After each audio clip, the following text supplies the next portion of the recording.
It's over. Nothing is over! Nothing! Hi, and welcome to Terrence's Classic Rock Corner podcast. Nice touch. On this particular show, I talk about classic rock albums that either had an impact on my life, or rock music in general, or both. And be rest assured, there's no country or rap nonsense to be found here. Nice touch. So welcome to Terrence's Classic Rock Corner podcast. Nice touch. Hello, ladies and gentlemen, boys and girls. It's the classic rock brainiac, formerly known as the Rock Sponge, named Terrence Reardon on Terrence's Classic Rock Corner podcast. You're all wondering, why did you decide to change the name again and start everything over from scratch? Well, the format's going to be the same as the previous show. Yeah, it's the same as the Terrence Reardon and Friends and Terrence Reardon podcasts. However, with certain elements of my past still trying to ruin my life and make my life a living nightmare, I decided to take stock of my life. And with the losses in my personal life of 4 friends and a sister within 5 weeks, I needed to drastically change what I was doing. And furthermore, I actually took some advice from people who know me in reality, who do know me off social media, and basically said, we love the show, however, you use too much profanity. Well, in hindsight, they did bring up a good observation, the profanity. I mean, you can use profanity, but to the stage where you sound like a couple of Beavis and Butthead wannabes and stuck in grade school and trying to be shock value Howard Stern in the 21st century. You kind of look kind of antiquated by this stage, especially if you're doing a podcast and you're in your late 40s. You have to be more professional. I mean, I'll still say the odd profanity, but not to the extent that I used to. You know why? Because according to my family and my closest friends who know me off social media, they know that I'm a loving, caring, kind human being, and I'm not a sociopathic piece of work. Now, that is reserved for my half-brother, who's somewhere between Texas, New Mexico, and Mexico, and I leave him nameless because he's dead to me. And he defrauded and burned his bridges with the whole family, and I want nothing to do with this, that rat bastard. I can use that term, yeah, rat bastard. And, him stalking me, making my life a living hell, people that, don't like me, and a relative who caused me to have a nervous breakdown 5 years ago, I want nothing to do with him. So I decided in the end to just completely re-record everything. Pulled every old episode down, which I did off YouTube. And if you'll notice on iTunes that some of those older episodes are still there. However, they're going to be eventually phased out for the brand new ones. So this is the first episode of the brand spanking new version of the show called Terrence's Classic Rock Corner, which I think is a much better name anyway. And I'm going to be discussing an album by a band who are notoriously called the Cops of Rock, a band called The Police, in their 1981 masterpiece, Ghost in the Machine. The reason I picked it is because, well, it was my introduction to the band. A, and B, it's my favorite Police album. And C, it was also the album that Ian Anderson of Jethro Tull said was their more progressive rock-oriented release. But before I get into Ghost in the Machine, I just wanted to say that 2022 has been an up and down year. A lot of ups, a lot of downs, more celebrity rock star deaths. We just lost Christine McVie of Fleetwood Mac at the end of November. Then that was overshadowed in my own personal equation with the passing of my oldest sister, Toni, Shimkus McCleary Spurgeon, who I was very, very close to, and she was very instrumental in this album that I'm reviewing, and losing her has been quite a tough body blow. I mean, anyone knows that losing a sister can be very, very tough, especially a sister if you were very close to. And I was close to her for many, many years. In fact, despite the fact it was almost 9 years her junior, she had an effect on my music development, getting me into bands like the topic of this episode, The Police, Men at Work, which I'll re-air the Business as Usual episode in the not too distant future, with some of the rants and raves excised. Let's see. Joan Jett via the I Love Rock and Roll album. Rush with Moving Pictures. Yeah, she had that album when it was brand spanking new. Pat Benatar with Crimes of Passion and was ready for Precious Time, which I think was her masterpiece. And then after that, Tony walked away when Pat went to New Wave with Get Nervous. I don't blame her, because Get Nervous was too sellout city as far as I was concerned. And she agreed and went on to Billy Idol. And discovered his band Generation X whilst getting into him pre-Rebel Yell. Yeah, so she was way ahead of the game, musically speaking. Before everyone jumped on the bandwagon, she was a trailblazer. And she had records from various different rock bands. It was one of the cogs that helped me get into rock and roll very early on in life. And although I did have one little snag, I used to take some of her vinyl records and use them as frisbees. But then again, my autistic adult brain wasn't fully developed until I was, say, 6 or 7 years old? But at age 4 and 5, I looked at records as if they were frisbees. I didn't know that they broke. Duh. So then, 1982, I was taking her records this time to play them, especially Van Halen Diver Down. Yeah, I got into Van Halen before 1984, so that's the answer to the detractors. And Tony was starting to get a little worried, so she persuaded my parents to buy me a cassette player and some cassettes for my 7th birthday, and I was off to the races, and basically never looked back. And then when I got Synchronicity from The Police on vinyl, my sister Tony handed me her copy of Ghost in the Machine on vinyl, which, unlike my 4 or 5-year-old counterpart, this time my 8-year-old counterpart took care of and played until the record was sadly unplayable and skipping all over the place from overplaying, just like I did Synchronicity when that was brand spanking new. That was the first album I was prepared for. Let's see, she was into U2 before they became huge. Yeah, she had Under a Blood Red Sky, Unforgettable Fire, and then everyone jumped on the bandwagon with the Joshua Tree. She was ahead of the game. The Police, ahead of the game. The Cult, ahead of the game. She was into them before Sonic Temple came out. So I think when Sonic Temple came out, she kind of quasi-checked out. She loved Electric, though. That was their AC/DC-like record. And yeah, I was with her when she got that, you know. And she had Love, which was her first album for Sire, which had She Sells Sanctuary and Rain.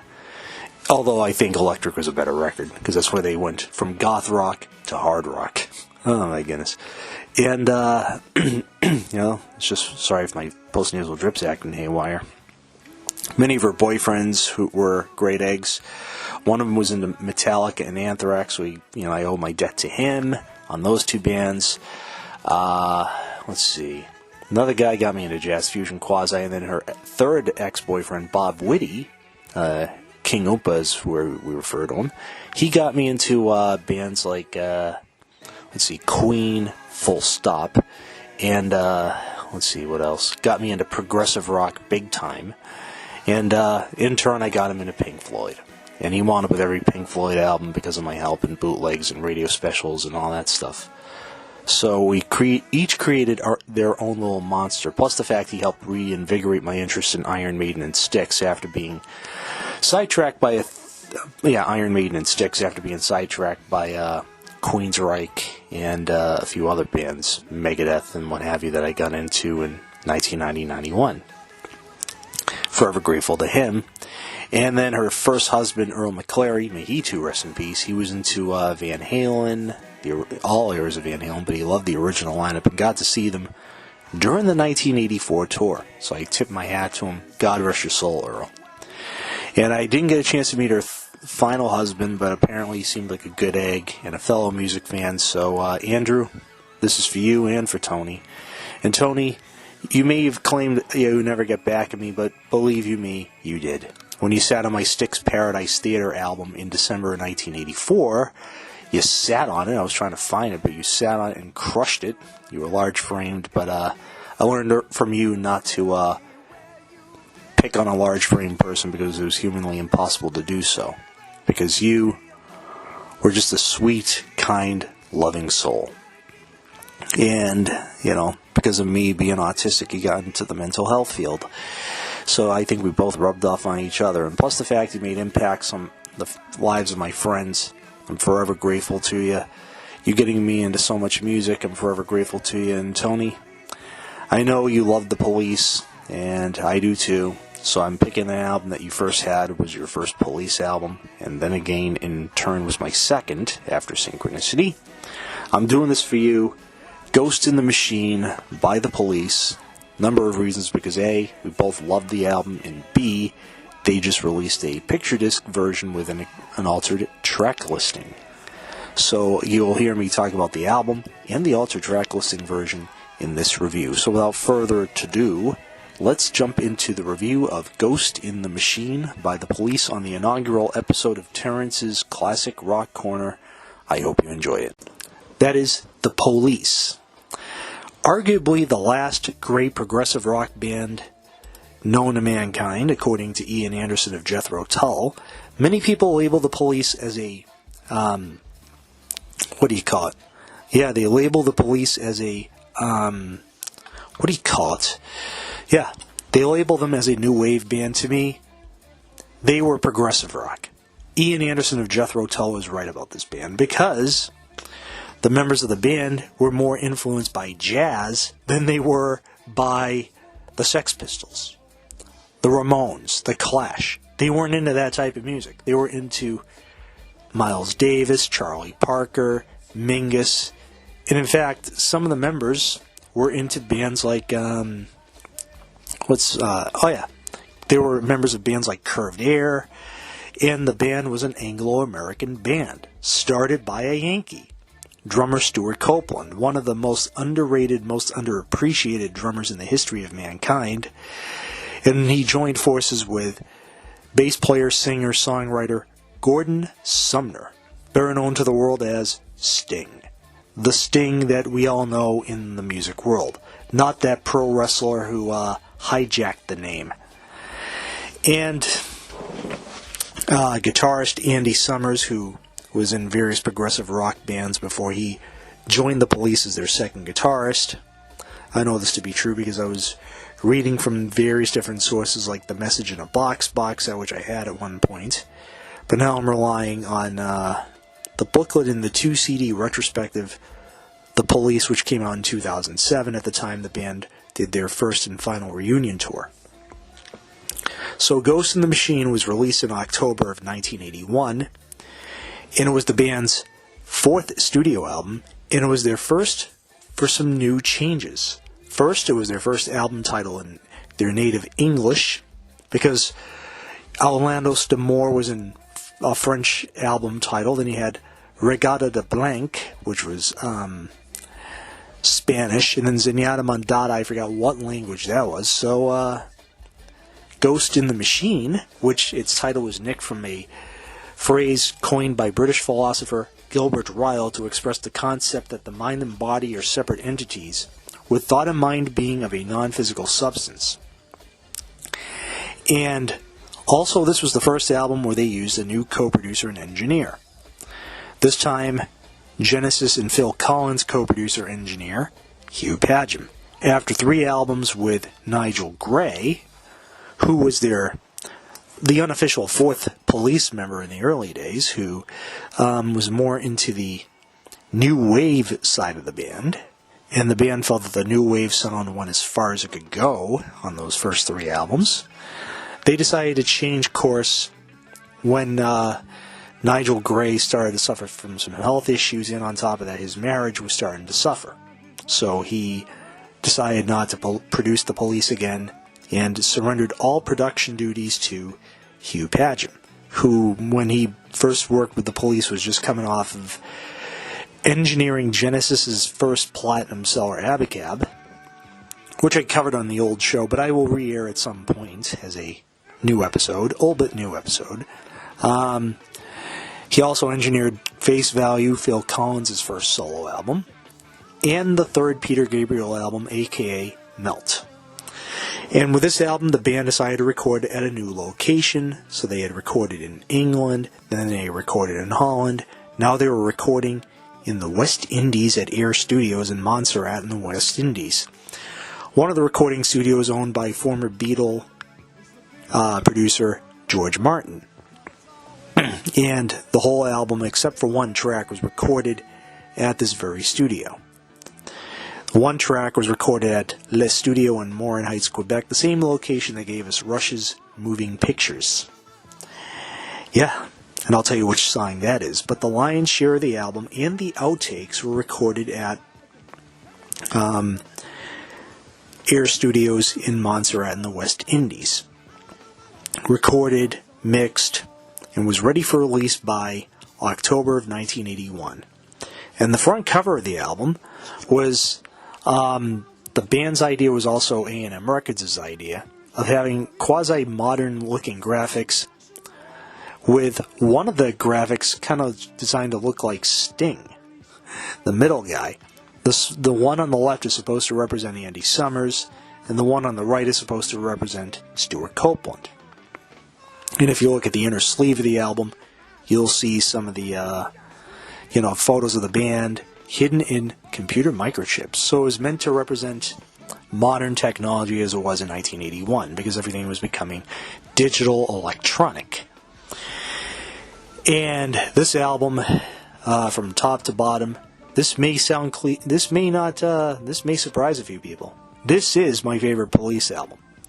Excuse me, I've heard all 5 of them, but the one I go back to the most and love the most was the album where they started to experiment with more jazzy-leaning things, including instruments you blow into.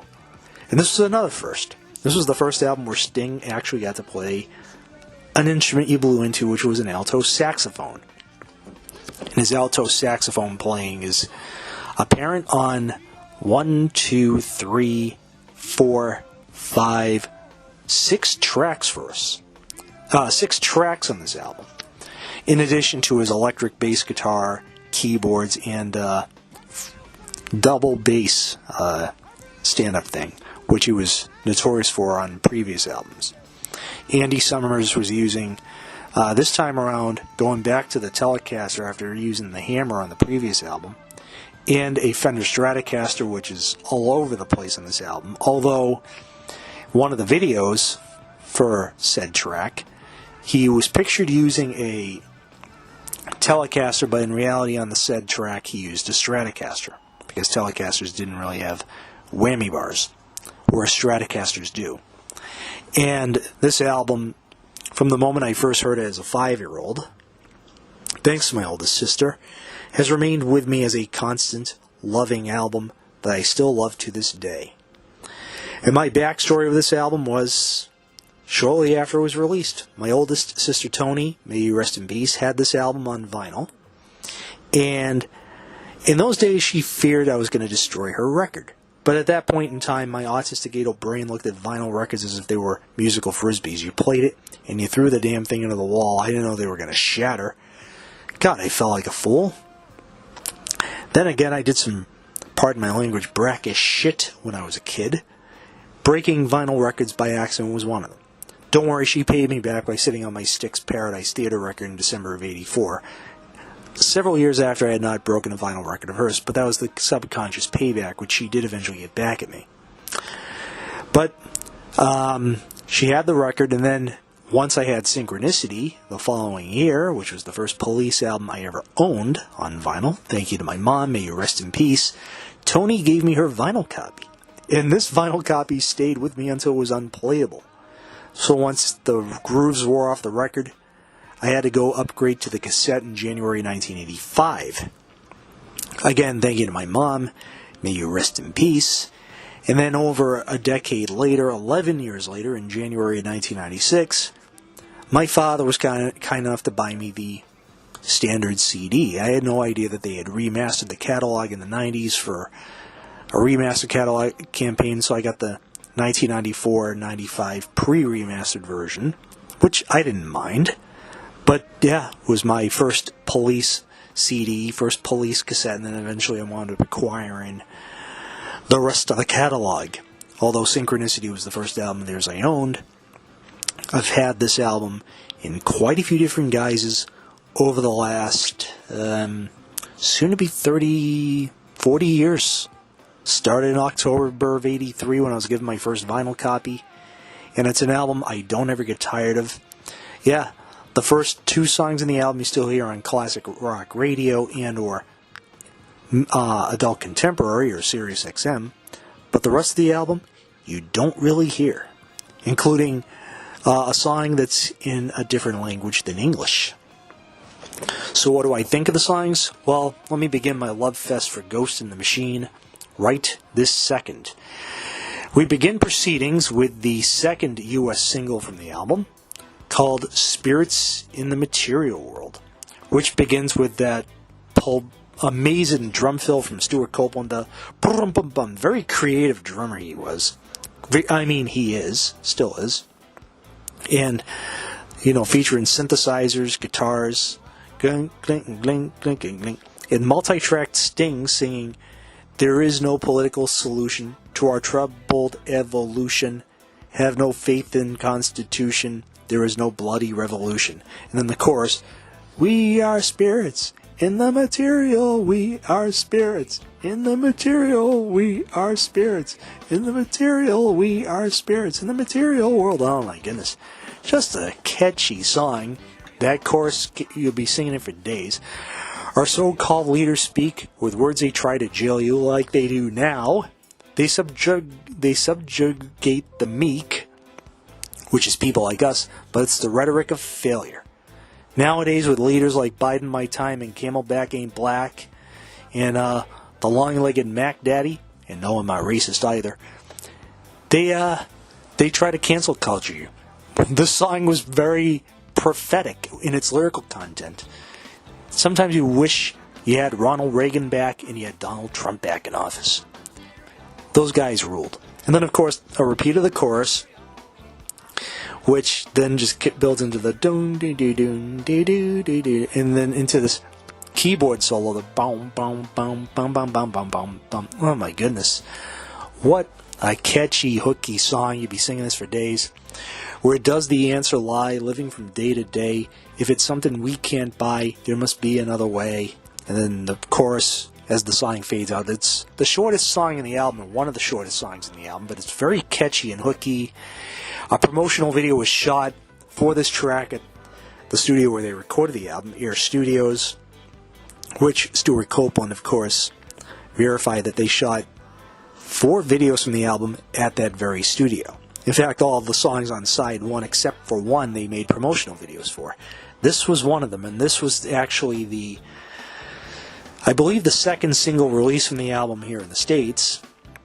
It was released first in the UK, being at number 12. It was also top 10 in Germany and the Netherlands, and it peaked at number 11 here in the States in spring 1982.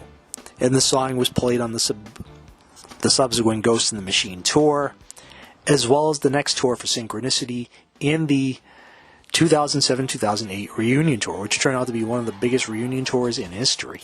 So the Police have held this song in such high regard, it's been included in their compilation albums, live recordings since its release. A live version from the Synchronicity tour appears on the Police Live 2-CD set. Just an amazing, amazing song.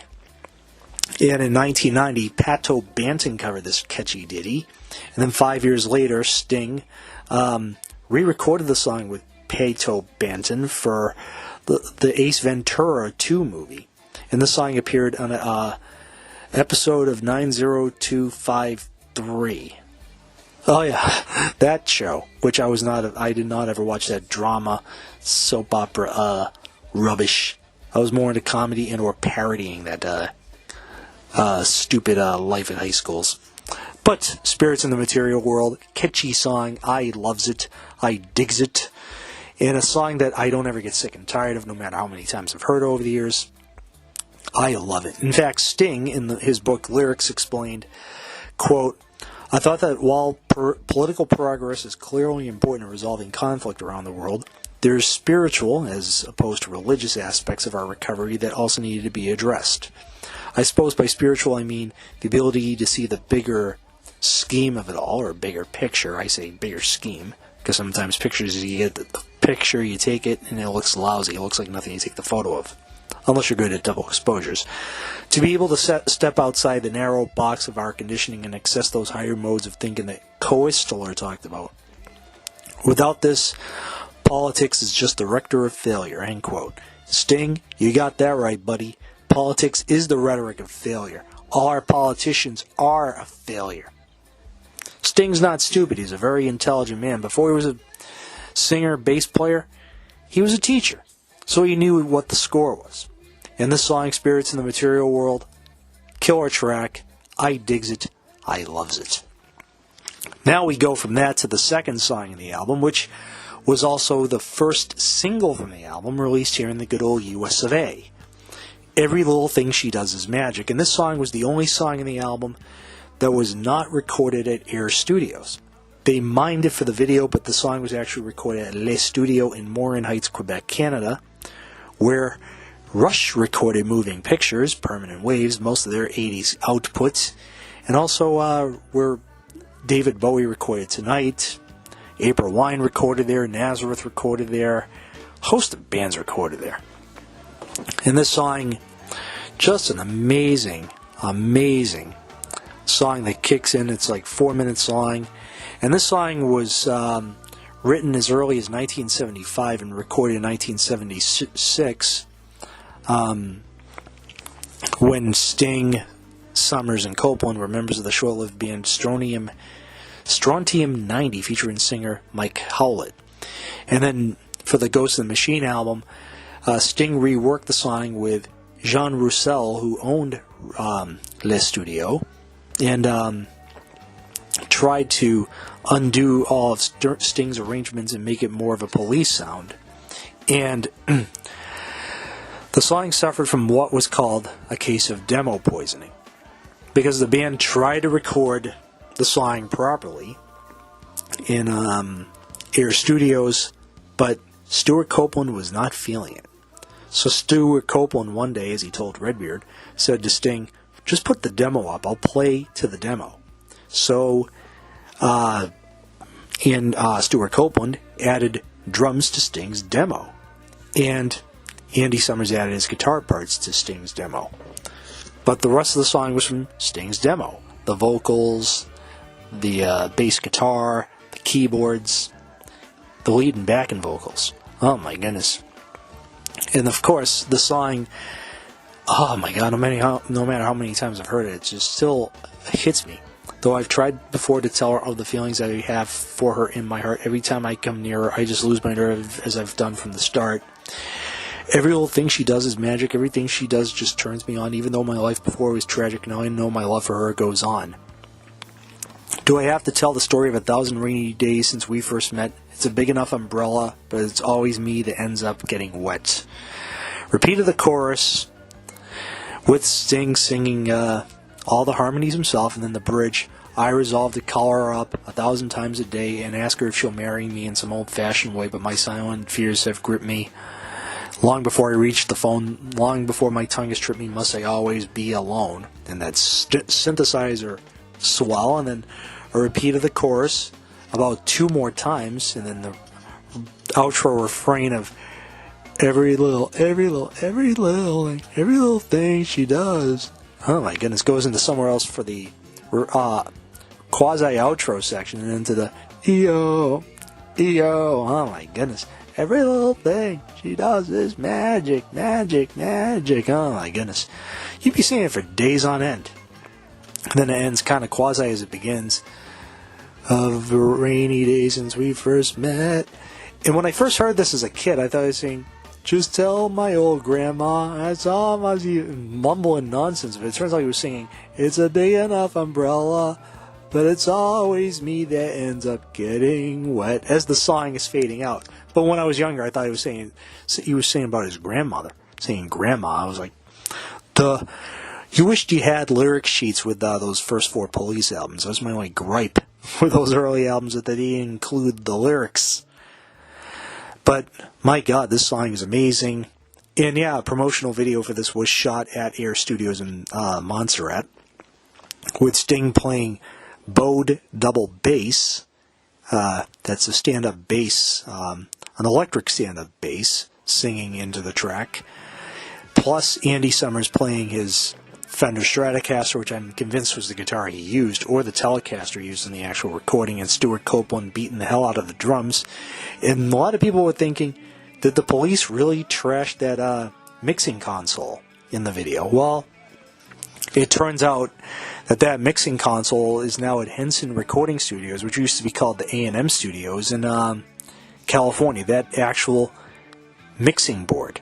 So that mixing board was not damaged. It was like the Energizer Bunny. You could take a beating and still keep going. Oh my goodness. And this song was a huge hit for the band, going all the way into the top 5 in Norway, Australia, and here in the United States. It peaked at number 2. And the song was kept from the... Actually, it peaked at number 3 here in the States. It peaked at number 3 in the States, and it was kept on number 1 by Waiting for a Girl Like You by Foreigner. And the late, great Olivia Newton-John's Physical was number 1. So Sting and the Police had to settle for bronze as far as this song goes. And what a great song Every Little Thing She Does Is Magic is. And the song was also, just like the previous track, a hit on album Rock Radio. And just a catchy song I'll never get sick and tired of. Every Little Thing She Does Is Magic. This song is magic. Awesome. Not much more to add. Now we go to a song that was the first single from the album in the UK, but was not released as a single here in the States, although its video got boat tons of airplay on MTV, entitled Invisible Sun.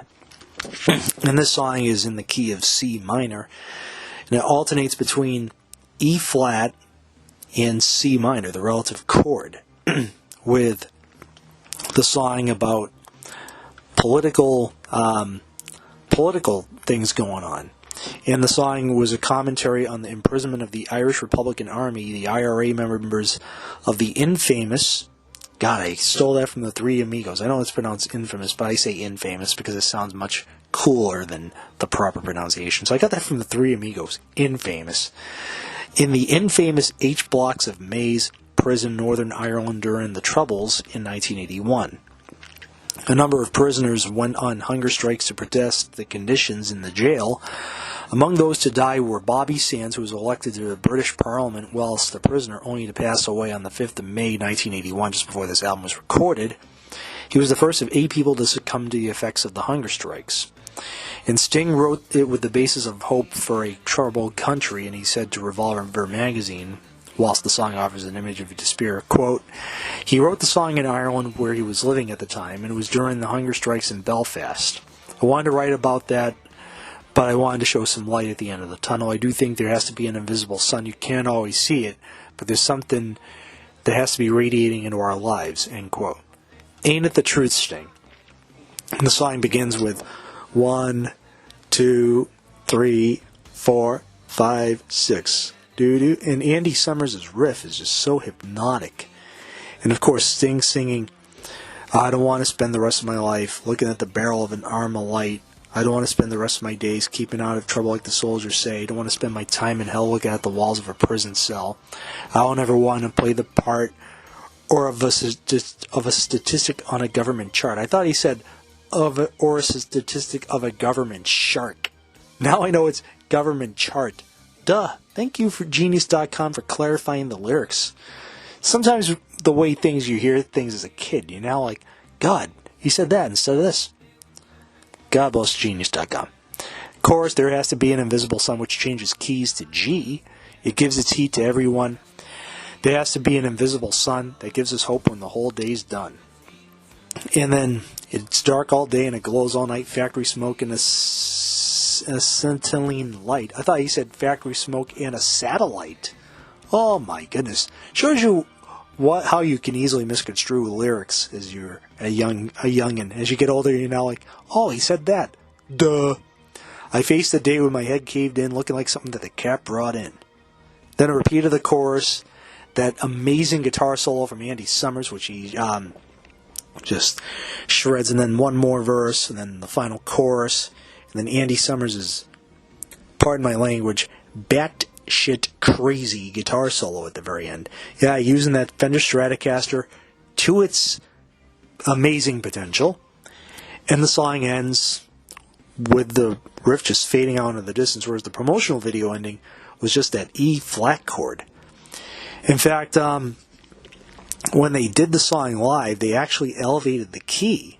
So when they did it on the Ghost in the Machine and Synchronicity tours, they elevated the key from E flat to A flat, and instead of going to C minor, it goes to F minor. And then the chorus is in C.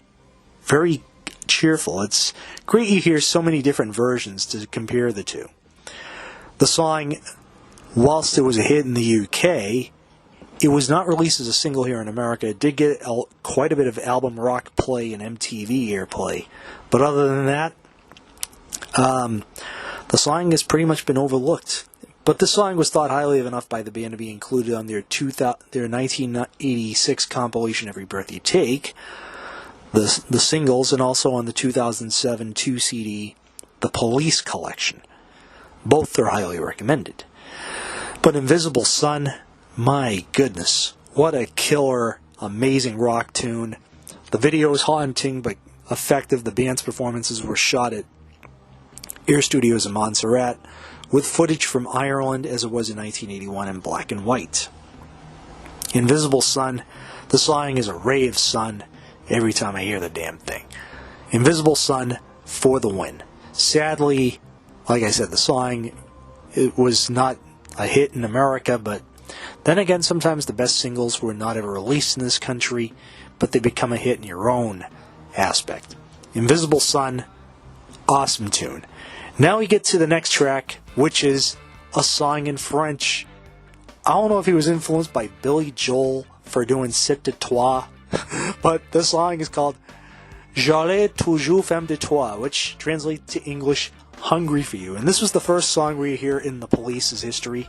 Saxophones played by Sting, who also sings the song in French. I thought he was singing gibberish until I learned that the song was in French. I'm like, oh my goodness. Yeah, an English-speaking band notorious for doing having a song in a different language. Rin de tombe nuit, je vous de toi. Oh my goodness, I cannot speak French. I can say just a few short phrases like merci beaucoup, bonsoir, au revoir. So I know just enough French to say hello and goodbye, and merci beaucoup and thank you. Oh my goodness. Chanson, which is French song. And yeah, this is a chanson, a French song. Has a French melody. Just like You Were the One by Billy Joel. I'm just reading this. J'allais toujours femme de toi, which means, no matter what I do, I'm still hungry for you. I wish there was an English version of this, but I have a little weakness for this tune. The music is so catchy. The same riff for dun dun dun dun dun dun dun. Oh my goodness. The lyrics, though, it's like singing in French. You know, I wish I could translate these lyrics into English, but unfortunately you can't. But Sting, I think, wanted to write a song in French. Then again, Billy Joel, the preceding year, had C'est de Toi on his Glass Houses album, which translates to You Were the One in English.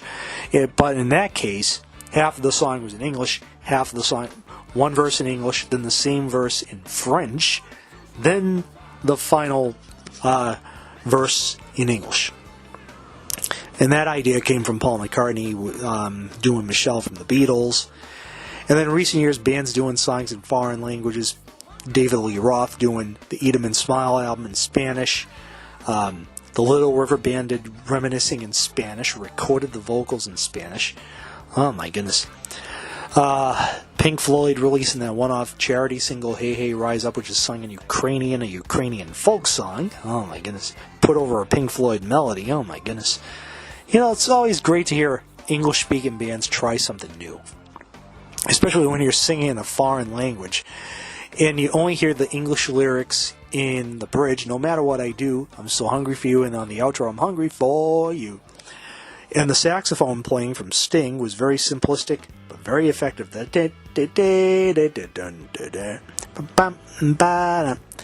Just a catchy, hooky song. Not much more I can add to Hungry for You, J'arrête toujours femme de toi, but a song I dig, despite the fact I cannot really speak English. I cannot speak French to save my life. Hungry for You, J'arrête toujours femme de toi. Merci beaucoup for writing this amazing song that would make Pepe Le Pew very happy. Oh my God. God bless France. God bless the French. Now we go from that to a song that ends side one of the album, a song called Demolition Man, which was a song about a man who is a walking wasteland causing disaster wherever he goes. And originally,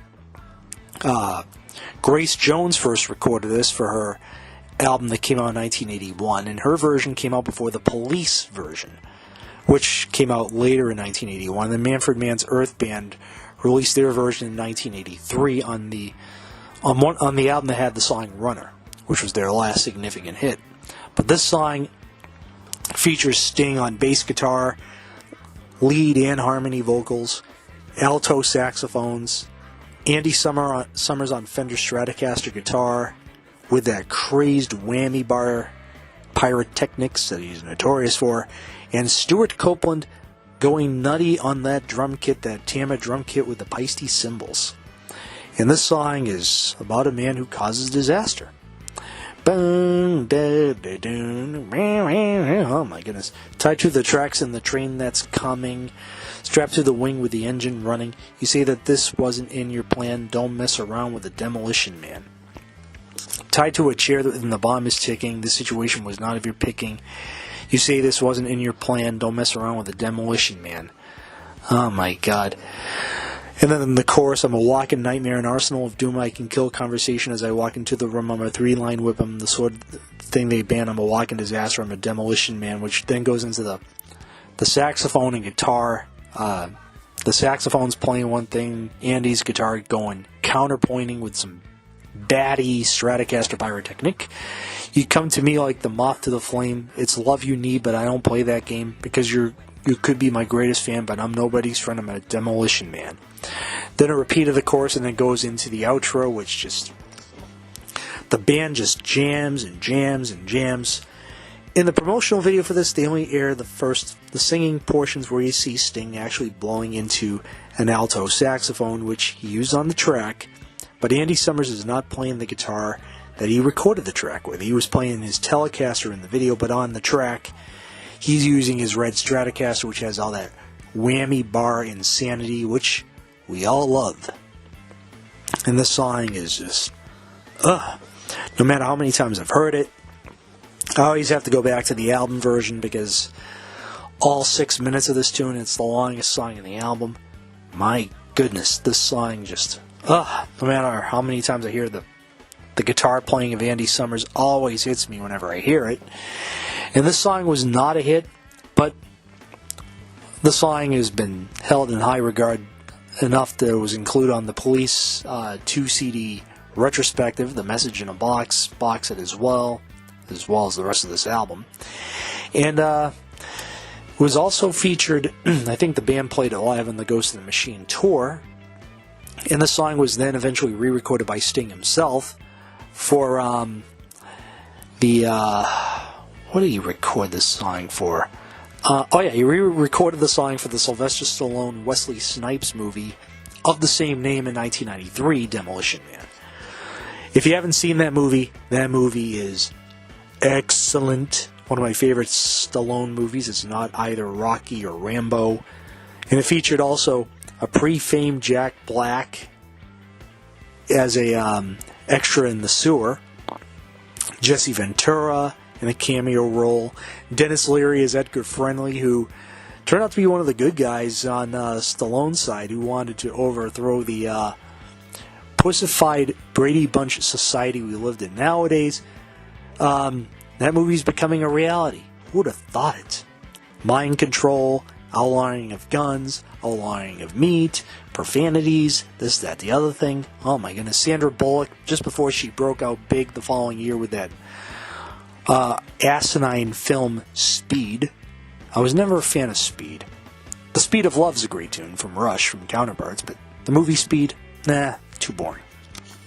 But Demolition Man, epic tune, killer tune, one of Andy Summers' best guitar performances ever recorded on an album. Not much more to add, but an amazing song. And what I also love about Andy Summers doing that as the song fades out. And then the band just starts resuming play again. Oh my goodness. Demolition Man, always for the win.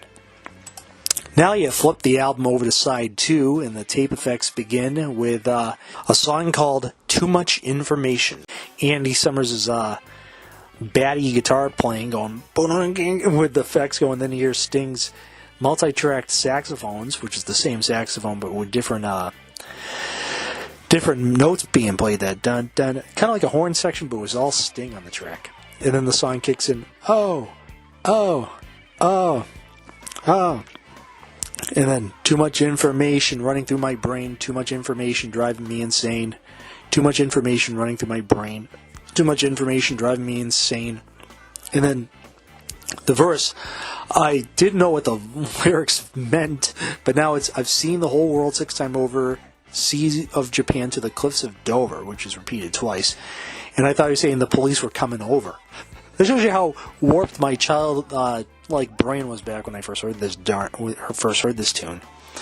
And then the refrain, overkill, overview, over my dead body, over me, over you, over everybody.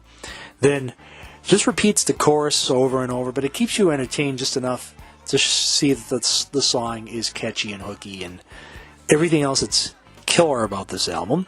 This song, I know some people who don't like this song, but as long as I like it, and I like everything about this song, what is there not to like about Too Much Information but a killer tune? And sadly, it's one of the shorter songs in the album. Actually, it's one of the longer songs on side 2. It's, if I'm looking at at my CD here from the Every Movie You Make box set, which has all their albums packaged in mini LP sleeves, it clocks in at 3 minutes and 43 seconds. What a killer, awesome tune. Not much more I can add to Too Much Information, but this song is information good enough for me. Awesome. Now we get to the next track, which is called Rehumanize Yourself, which was co-written with Andy Summers. With Stuart Copeland. Oh my goodness. And this song would be featured in the movie Bachelor Party. Yeah, the song was featured in one of the scenes in the movie Bachelor Party with Tom Hanks in the year that he broke out big in movies, 1984. His other breakout movie that year was Splash. And of course in this song, very up-tempo, and he goes out at night with his big boots on. None of his friends know right from wrong. They kick a boy to death because he don't belong. You've got to humanize yourself. A policeman put on his uniform. He'd like to have a gun just to keep him warm. Because violence here is a social norm, you got to humanize yourself. Rehumanize yourself. Oh my goodness. The song is just so fast and sane and catchy and hooky, you'd be singing it for days on end. I work all day at the factory. I'm building a machine that's not for me. There must be a reason that I can't see. You got to humanize yourself. Billy's joined the National Front. He was always a little runt. He's got his hand in the air with the other cunts. Pardon my French. But yeah, that C word is commonly used to describe contemptible males in England. Whereas here in the United States, that word is derogatory towards females. But in England, males call each other the C word all the time. And I apologize to any females who heard me say the C word, but I had no idea he said it either until I just read these lyrics. You've got to humanize yourself, and then you hear various different crazed effects, including some fiddling of Sting blowing into the mouthpiece of the alto saxophone to create those extremely high notes during the middle breakdown section, with the band just playing on and on and on and on. And then, again, a repeat of the first verse, and that's how the song is. But a catchy, ditty in the key of B. Kind of overlooked, but I think the song is great. And not much more to add to it, but a catchy, hooky ditty that I loves and digs. And yeah, Rehumanize Yourself. Awesome tune. Not much more to add. Now we get to the next track, which is called One World, Not Three, which apparently turned out to be a song that was sent to radio stations. In a music video, apparently was made for it, but a commercial single was not released, and the song refers to third world countries in need of assistance and advises that we should all unite together as one world instead of dividing ourselves through geographic lines. Although Stuart Copeland had originally written lyrics for the tune, Sting replaced them with his own. But then Copeland claimed Sting found the term third world to be patronizing.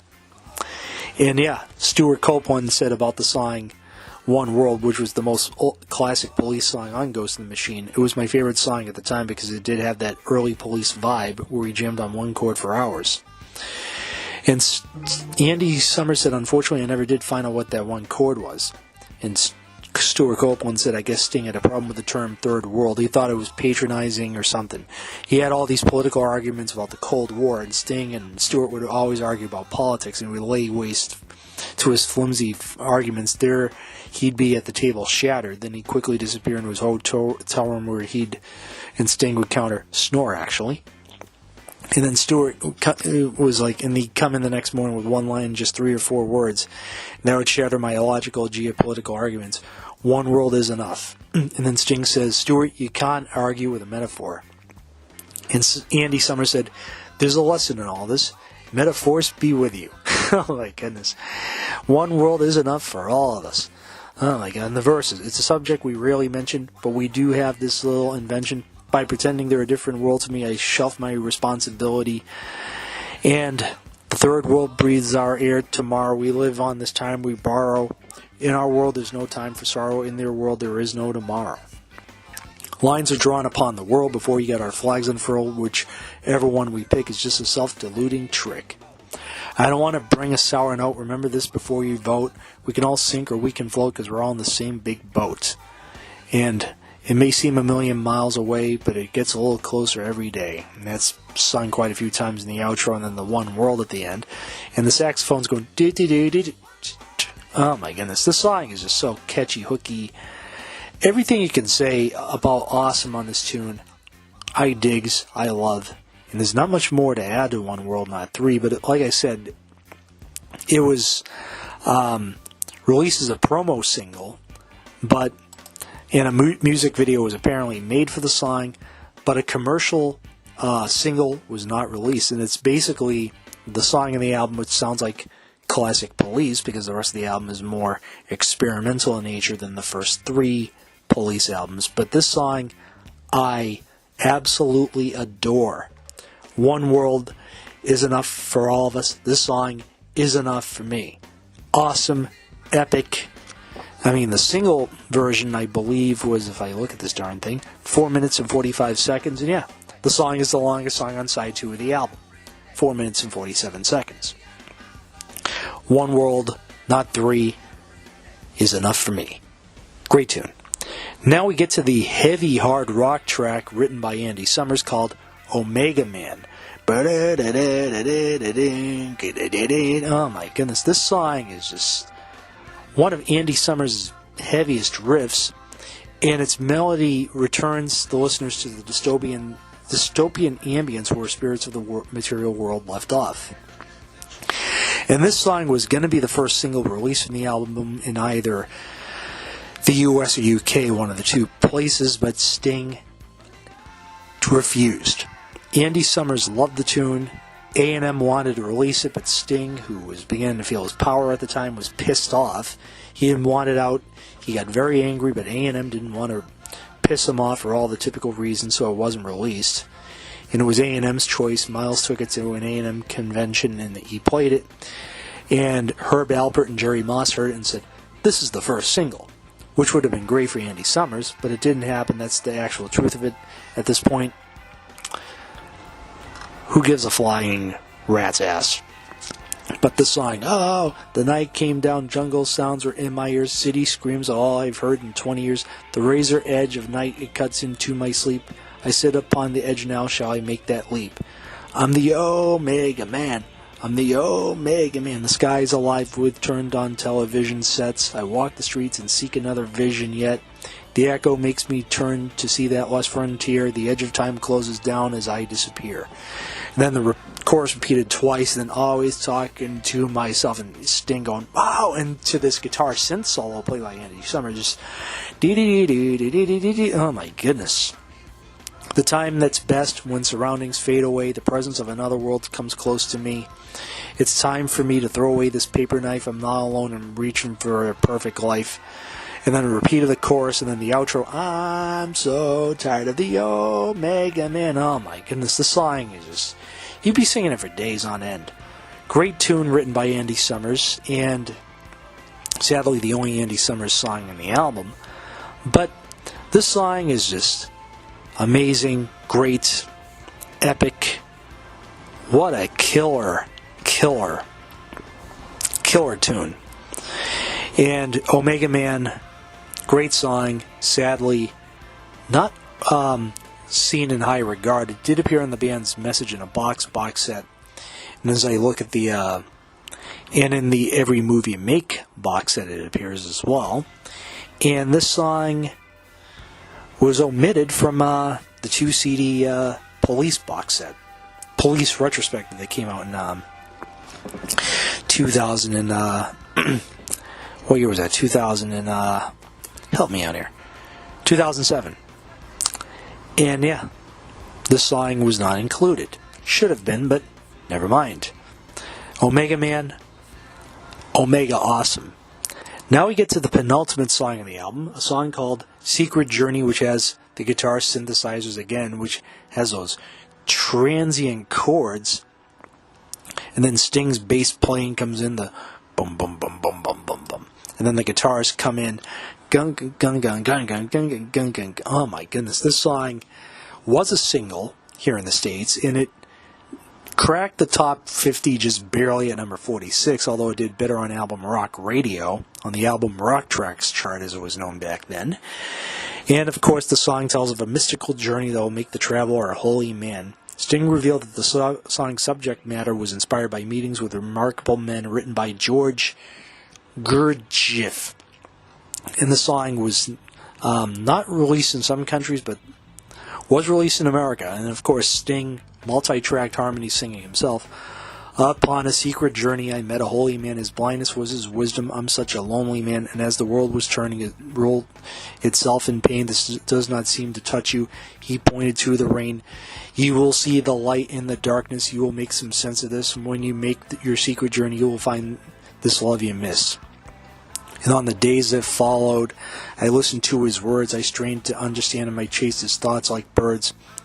You will see light in the darkness. You will make some repeat of the chorus, and then the boom, boom, boom, boom, boom, boom.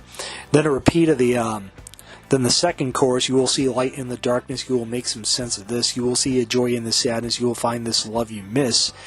And then the outro. When you've made your secret journey, you will be a holy man. Oh my goodness. And the song you'd just be singing for days on end, and then the song just ends with the band just rocking out like no tomorrow, and then it ends like it begins with the guitar synth chords just being played. The oh my goodness, what a killer song. Not much more to add to Secret Journey, but this song does take you on a journey. It doesn't let up either. Secret Journey, amazing song. I loves it. I digs it. Not much more I can say about it. But Secret Journey is a journey in an epic, awesome way. Now we get to the last song on the album, a Stuart Copeland composition called Darkness, which features Sting on keyboards, double stand-up bass, saxophones, and various guitar effects by Andy Summers.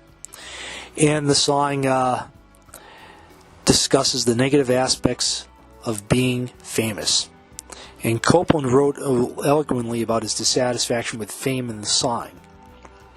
And Sting singing it very amazingly. And the chorus actually begins the song. I can dream up schemes while I'm sitting in my seat. I don't see any flaws until I get to my feet. I wish I never woke up this morning. Life was easy when it was boring. And then the first verse, I could make a mark if it weren't so dark. I could be replaced by any bright spark, but darkness makes me fumble for a key to a door that's wide open. And then the second chorus is, instead of worrying about my clothes, I could be someone that nobody knows. I wish I never woke up this morning. Life was easy when it was boring. Then a repeat of the first chorus, and the song is basically, some call it filler, but I think it's a great, catchy ditty in a nice sort of nuanced way to end the album. And like I said, the song, overlooked in the grand scheme of Police tunes, but I think a great tune nevertheless. Darkness, a very bright way, unique way to end the album. And that's my look at Ghost in the Machine. However, there were some other songs recorded during those sessions.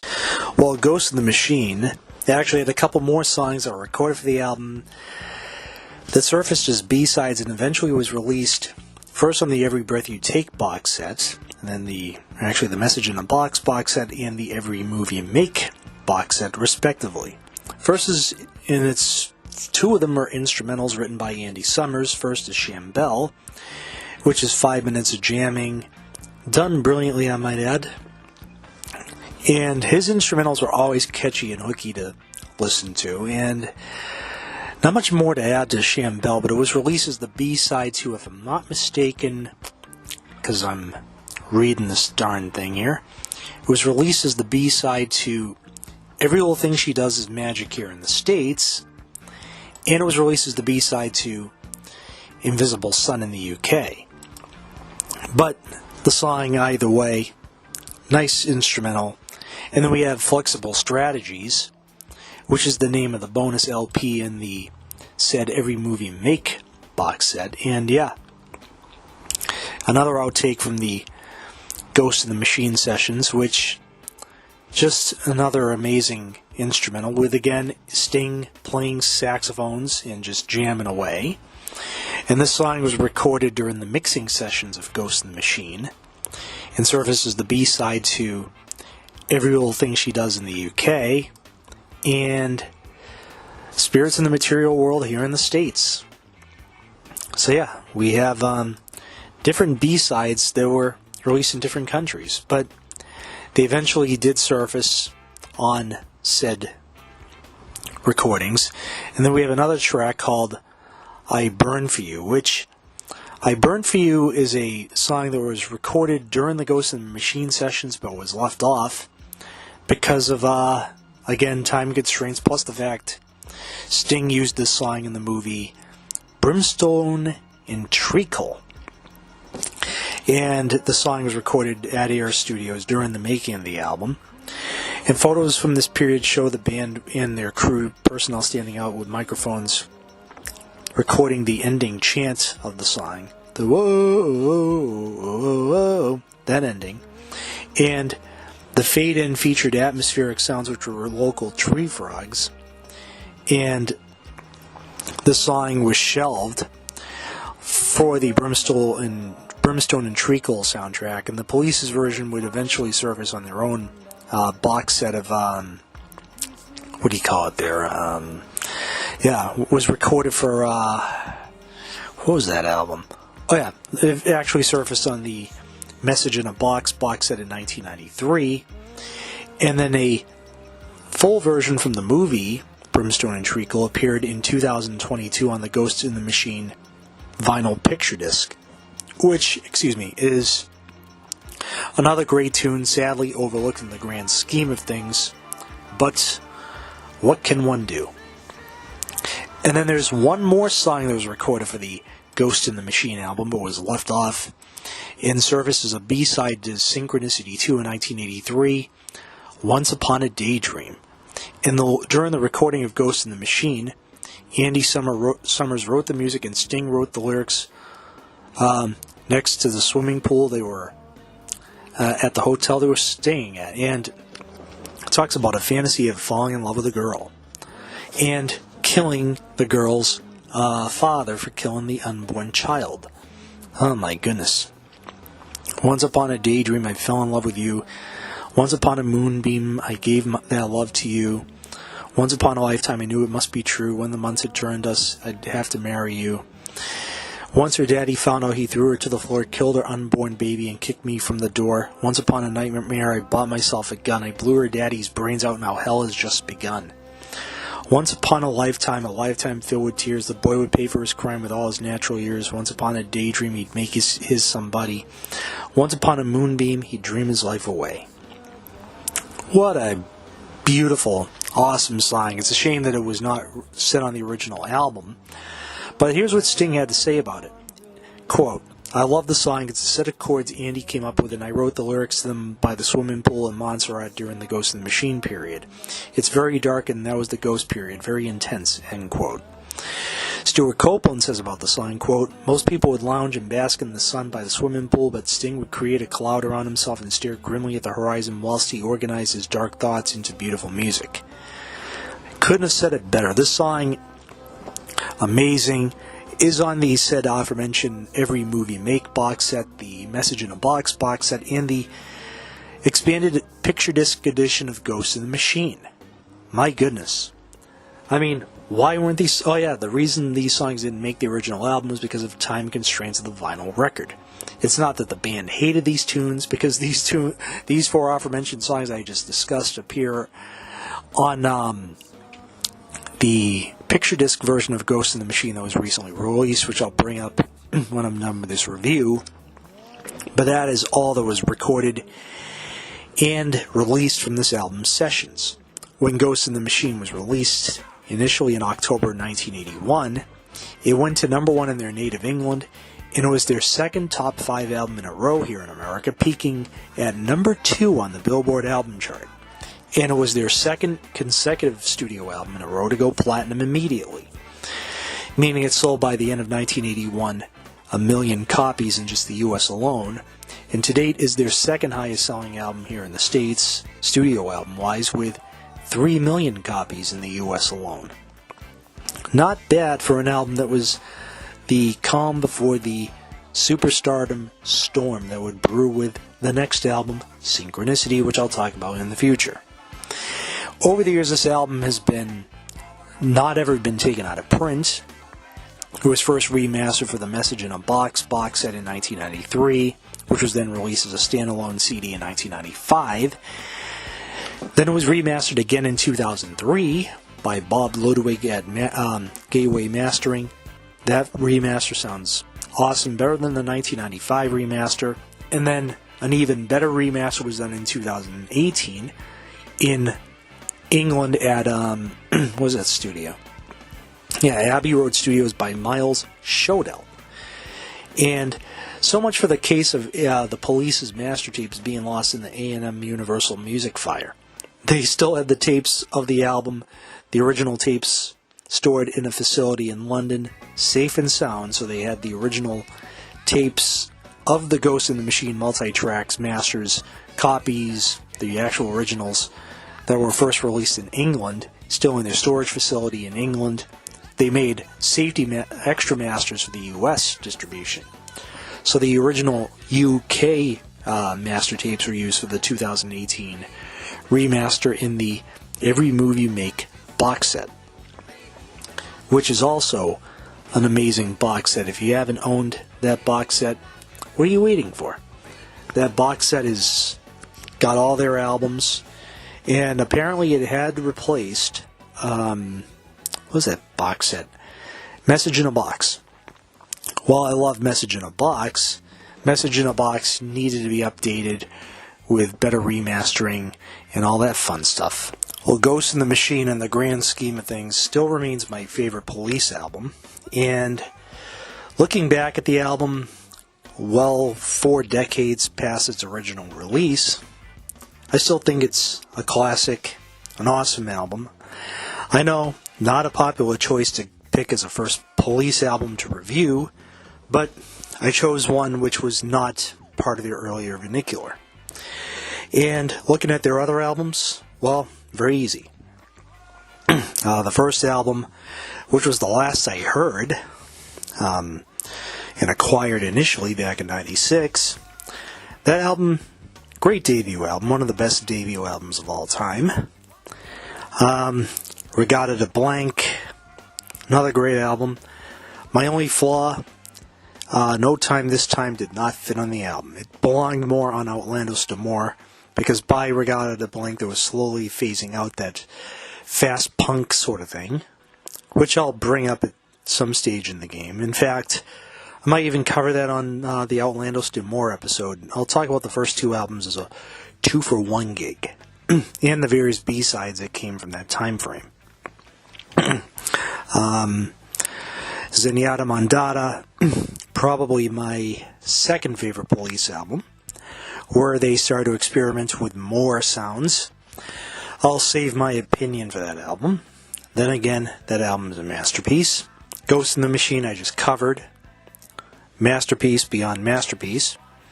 Synchronicity I will cover later this year because the album turns 40 years old. Oh my goodness. What a great band. And they were one of the few bands, like the Beatles in the 60s, like Led Zeppelin in the 70s, the Police were in the 1980s. The biggest band in the world. And like the Police, like the Beatles and Led Zeppelin before them, the Police went out at the top of their game. How many bands knew when to quit at the top of the mountain? Not too many. The Beatles did it when they just broke up at the height of success with Abbey Road. Then again, they didn't release an album that tanked. It was impossible. Led Zeppelin, the only reason they broke up was because John Bonham, their drummer, passed away. If they had continued, they probably would have maintained success anyway. The Police, they broke up in 1986 at the height of their success. Just quietly disappeared. And then when they did reunite for a reunion tour, the fans were still standing. In fact, concert attendance for that reunion tour, one of the highest grossing tours in history. Other bands that knew when to quit. Nirvana, when Kurt Cobain sadly passed away. In fact, it was you couldn't have a Nirvana without him anyway. Also, in hindsight, Pink Floyd knew when to quit. Their last full album as an active band, The Division Bell, was number 1 for 4 weeks. Sold out stadium tour, induction to the Rock and Roll Hall of Fame 2 years later. They went out on a high. And when Rick Wright passed away, they officially ended the band. Who else? Rush, you can make an argument for. They released a strong final album out of Clockwork Angels, although Geddy Lee's voice at that point in time was fried, to say the least. But, yeah, they went out on a high. And I think R40, that tour should never have happened, but never mind. I'm one schmuck to say that. Queen with Freddie Mercury and John Deacon, they went out on a high with Innuendo and Made in Heaven. Anyone else? I guess it's just a short list of a few bands who knew when to quit when, I almost forgot, Black Sabbath. They went on top with a number 1 album, 13, which, I think was a great record. It wasn't their best album, but it sure as hell wasn't their worst either. Forbidden was their worst album. And to those who think 13 was bad, get your ears cleaned. Just because they had Rage Against the Machine's drummer on it, don't mean shit. Pardon my language. Because the album was great. And, sorry if I'm swallowing, my anxiety kicks in. And I'm autistic, mind you. The Police, they knew when to quit. When they did that reunion tour in 2007, they sold out stadiums the world over. They could have done another world tour, but they decided one world tour was enough. So the band went out at the top of the mountain. Not many people can do that. In fact, their reunion tour which was a few years after they were inducted into the Rock and Roll Hall of Fame, which they got in on their first year of eligibility. One of the few times the Hall of Fame got things done correctly was when they inducted the Police on first year of eligibility. Rightfully so. One of the few times they did things properly. The Police deserved their induction to the Rock and Roll Hall of Fame. And the fact that, as Ian Anderson of Jethro Tull rightfully called them, the last great progressive rock band.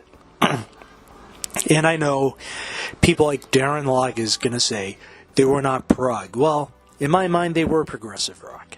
And some people may think I'm insane, but the Police were the last great progressive rock band that was produced out of England. Not counting Queensryche from the United States, progressive metal band, because Dream Theater is just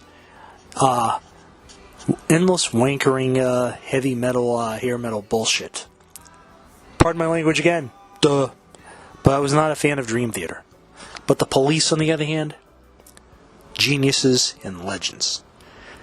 And to quote Garfield the cat, anyone who thinks the Police is overrated should be dragged out on the street and shot. Or worse, make them watch embarrassing videos of themselves. So that's my look at the Police on this episode, the first episode of Terrence's Classic Rock Corner podcast. And what am I going to recommend for you fans? Well, if you don't know where to start with the Police and or you want to get all their albums in one go, I urge you to look for, the said box set called Every Movie Make, which brings the 5 studio albums remastered at Abbey Road in 2018 from the original master tapes in mini LP sleeves on CD, and also the Flexible Strategies album of B-sides, rarities, which is amazing. If you can get it, that's your best bet to get all your favorite Police albums in one go. It's only $48 on Amazon. Yeah, better than buying them individually. Better than buying discs made in Mexico individual copies. The Flexible Strategy, the Every Movie Make box, highly worth the money. And if you're a fan of Ghost in the Machine, seek out that picture disc, which includes the original album resequence with some alternate takes, and the aforementioned 2 B-sides, and the track I Burn For You, and the song Once Upon a Daydream, which, to my surprise, until I did the review for this, I didn't know it was an outtake from Ghost in the Machine. I thought it was an outtake from Synchronicity. Little did I know. So I want to thank one of the official Police websites for helping me with this review. And I also want to thank In the Studio with Redbeard and some of the other various sites that helped me with this. And a big go to hell to Wikipedia. And I want to thank also Sting, Stuart Copeland, and Andy Summers for all the great work. And to their manager of many years, Miles Copeland, brother of Stuart. So before I go, I'm going to plug a few podcasts and radio shows, one of which is the podcast group, Rock Talk with Mitch LaFon, Chris Jericho podcast, Y2J for the Win, Eddie Trunk podcast, and the Raconteurs with Guy Pratt and Gary Kemp from Nick Mason's Saucer Full of Secrets. Also going to recommend the following YouTube channels. Professor of Rock. His channel always wins. John Bodin and his classic rock channels on YouTube, he's also awesome. Mike Noland and his classic rock channels, always great to watch his videos. He tells it like it is, or it was, and he's one boomer that kicks, to quote the Marine Corps, recon ass oorah. Or as they say in the Marine Corps, oorah. God bless the Marines. God bless the military. Melinda Murphy, despite the fact she's attached to one of my enemies, I leave nameless. Also, thank you to Brandon Snyder. His channel, always awesome. Lazarus' YouTube channel. Classic Rock Review with Barry. Another great channel. Darren Locke. How can anyone hate Darren Locke? It's humanly impossible. And lastly, my favorite, Pete Pardo, Sea of Tranquility, in his various videos, In the Prague Seat, Hudson Valley Squares, you name it. His channel, always awesome. His videos always rule. And, yeah, and Pete, I can say this from the bottom of my heart. Your Mets did deserve that World Series back in 1986 when that ball went through Bill Buckner's legs. So I am a humble man saying, yeah, our Red Sox dropped the ball literally. And your Mets were the better team that year. So before I go, here's some plugs for other podcasts and radio shows I want you cool fans of mine to give your love to. And to quote General MacArthur, I shall return. Mistress Carey reporting for duty. That's right, after rocking the airwaves in Boston for 22 years on WAAF, welcome to the Mistress Carey podcast. And if you love rock, this weekly podcast is for you. I'll introduce you to new bands that I think you are going to love and keep you in touch with the bands that are already your favorites. I'll take you backstage and expose you to the people behind the rock. Plus, we'll talk about everything else that we know and love, like motorcycles, tattoos, skydiving, hot rods, food, booze, and so much more. And let's not forget all of the branches of our military, our veterans, and first responders. Everything you know and loved about the Mistress Carey show, but now I'm unfiltered and uncensored. Fuck yeah! And if you never heard me before, well, welcome to the party. Subscribe now so you don't miss Mistress Carey podcast.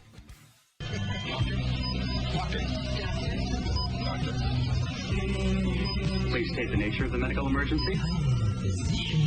Brain damage with Pink Floyd. This stuff can give you brain damage.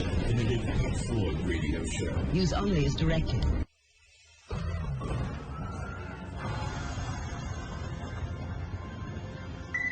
There is no downside in the moon, really. Matter of fact, it's all...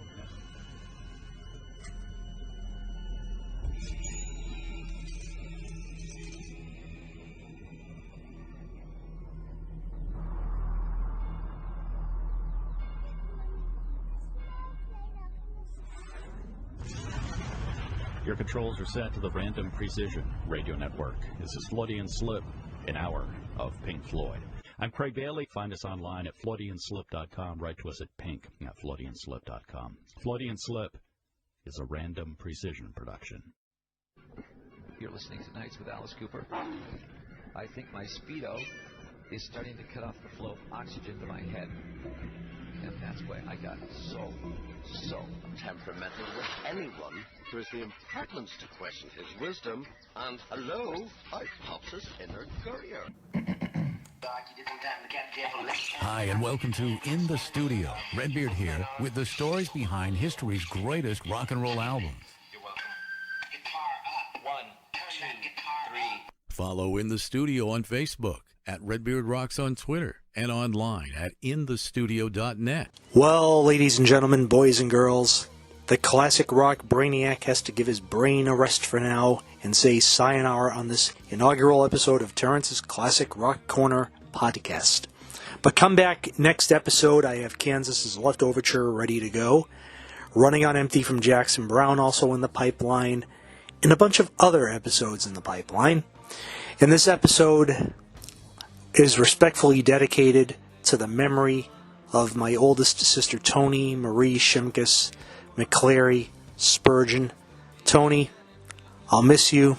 You'll always be in my thoughts and my prayers. I love you. May God welcome you into his kingdom with open arms. And say hi to Mom and Boompa and Nana for me. And I know you're reunited with your biological father and your son who passed away in the stillbirth in 1990. You will certainly be missed, Tony. I love you. So this is Terrence, the classic rock brainiac, saying thanks for listening. Don't let bastards bring you down, nor trolls for that fact either. I love you all. Good night. God bless you.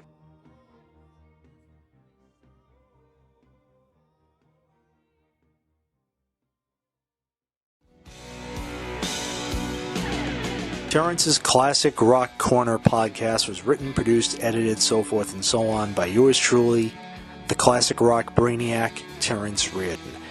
The intro music and the outro music is by Craig Safan, the song called Confrontation, which comes from the soundtrack to the film Thief. Copyright 2022, TJR Rock Sponge Incorporated, all rights reserved. Once again, thanks for listening. I love you all. Good night. God bless you.